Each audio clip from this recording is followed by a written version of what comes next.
கனவா? இதுல என்ன பொடிலாம் போட்டா? சொல்லு, என்ன பொடிலாம்? வத்தப்பொடி, மல்லிப்பொடி இவ்வளவு போட்டு மிக்ஸ் பண்ணுங்க. மிக்ஸ் பண்ணிட்டு எண்ணெய் ஊற்றுங்க. எண்ணெய் ஊற்றுறாங்க.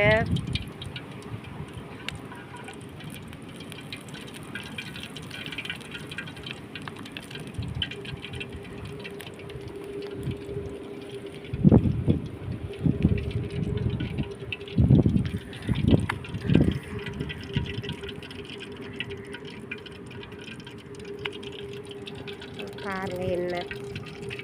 ஹாய் ஃப்ரெண்ட்ஸ், அழகாக தெரியும்.